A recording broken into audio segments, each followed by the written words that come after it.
And now we come to Gerry's PS to Resistance, the Tam O'Shanter, Rabbie's most well-known poem.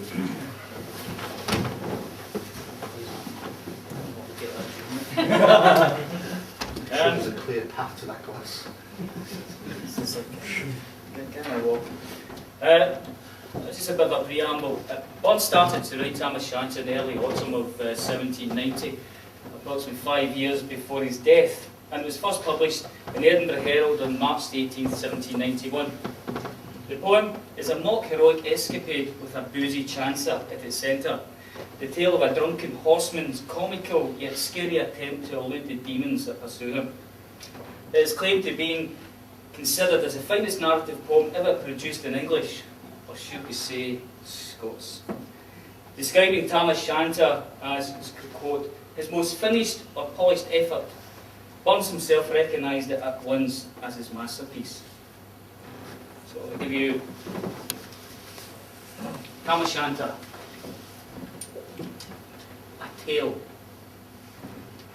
When Chapman Billies leave the street and drouthy neighbours meet, his market days are wearing late and folk begin to tap the gate, while we sit boozing at the nappy, getting food and unca happy, we think none of the lang Scots miles, mosses, waters, slaps and styles that lie between us and our hay. Where sits our sulky, sullen dame, gathering her brows like gathering storm, nursing her wrath to keep it warm. This truth found on his Tam O'Shanter as he fae air in night becanter. All there, but ne'er tune surpasses for honest men and bonny lasses. Ah, Tam, how didst but mean sae wise, as ta'en thy in my Kate's advice. She told the wheel there was a skellum, a blethering, blustering, drunken blellum, that frae November till October, in market day there wasn't sober. The ilka meld away the miller, that sat as lang as thou had siller, that every naig was cad assuren, the smith and me got roaring fuin. At the Lord's house evening Sunday, thou drank with Captain Jean till Monday. She prophesied that later soon there would be found deep drowned in Doon, or catch me warlocks in the muck by Aloy's old haunted kirk. Ah, gentle dame that gives me greet, how many counsels sweet, how many lengthened sage advices the husband for the wife despises. But to a tale. Right market night, Tam would get planted on correct, fast by an ingle, blazing finely, the reaming swats that drank divinely, and at his elbow, suitor Johnny, his ancient trusty, truthy crony. Tam load him like a very brother, they'd been fou for weeks together. The night drove on with what sangs and clatter, and aye, the ale was getting better. The landlady and Tam grew gracious with favours secret, sweet and precious. The suitor told his queerest stories, and the landlord's laugh was ready chorus. The storm without might rear and rustle, Tam didn't mind the storm a whistle. Care man to see a man so happy, he even drowned himself among the nappy. As bees fly home with laser treasure, the minutes winged their wavy pleasure. Kings may be blessed, but Tam was glorious, all early ills are life victorious. But pleasures are like poppies spread. He sees the flower, its bloom is shed, or like snowfalls in the river, a moment white, then melts forever. Or like the borealis race that flit here, you can point their place, or like the rainbow's lovely form, ever vanishing amid the storm. Nae man can tether time nor tide, that hour approaches Tam was fled. That hour, at night's the black arts of Keystone, that dreary hour, Tam mounts his beeson, and sick a night he tacks the road in, as near Businna was abroad in. The wind blows toward blown its last, the rattling shores rose on the blast, the speedy gleams of darkness swallowed, loud deep and land the thunder bellowed. That night, the child may understand, the deal of business on his hand. Well mounted on his grey mare nag, a better never lifted leg, Tam skelpit on through Dublin mire, despising wind and rain and fire, was hodding fast his good blue bonnet, was crooning o'er some old Scots sonnet, was glowering round with prudent careful his bogles catch him unawares. Kirkcaldy was drawing nigh, where guests and hoods nightly cry.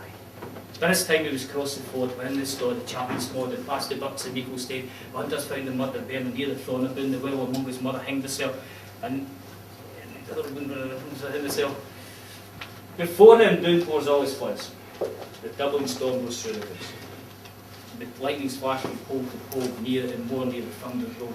When, glimmering through the groaning trees, Kirkcaldy seemed in a blaze. Through ilka hoar the beams were glancing, and loud resounded mirth and dancing.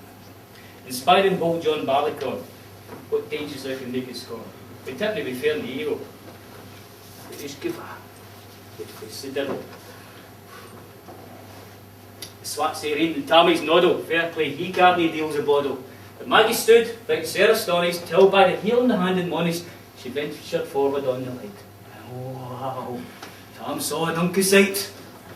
Warlocks and witches in a dance. They could tell him but knew frae France, but hornpipes, jigs, their spays and reels, put life and metal in their heels. A winnet bunker in the east. There sat old Nick in the shade of beast. A towsy tight, black, grim and last to gear the music was his charge. He screwed the pipes and gathered skill to roof and rafters on the dirrow. Coffins stood round like open presses. They showed the dead in their last dresses, and by some devilish cantrips like each is called handballed a light, by which heroic Tam was able to note upon the haily tale a murderer's banes and gibberheads, twas by my name christened birds, a thief who cut a fair road, his last gasp was Gabriel came. 5 tomahawks with blood red rusted, 5 scimitars with murder crusted, a gap in which a babe was strangled, a knife at father's throat had mangled, whom his own son of life bereft, the grey hairs yet stacked to heft. With mere horrible and over, which even to name would be unlawful. 3 lawyers' tongues turned inside out with lies seemed like a beggar's clout. 3 priests' hearts broad and black as muck, the stinking vile in every nook. As Tammy glowered, amazed and curious, mirth and fun grew fast and furious. The dancers quite and quicker flew, the piper light and blue. They reeled, they set, they crossed, they cleeked, the ulcus, carled, swapped and reeked, cooster duddies on the work. And Lincoln at it in a suck. Oh, Tam, had they been queens, or plump and strapping in their teens, their sacks instead of creasy flan had been snot like 1700 linen. The breaks of my wadley pair, against were plush a good blue hair, I'd have given them half my hurdies for I blink of the bonny birdies. But withered, beldams, auld and droll, red-blooded hags with speeder foe, louping and flinging on a crummock was the one that didn't turn my stomach. Tam Kent was what for brawly. There was a winsome wench and Wally that night enlisted in the corps, lang after Kendon Carrick shore, for many a hasty dead she shore, and perished mony a bonny boy. She shook both meikle corn and beer and kept it countryside in fear. Her cutty sat a paisley hand while lasses she had worn, and longitude was sorely scanty. No, it was a best, and she was fondy. Ah, little ken I, Reverend Granny, that sap she cough for her wee nanny. The clap on Scots, 'twas all her riches, would ever graced a dance of witches. But hear my news. Her wing went poor, 6 flights are far beyond her bear.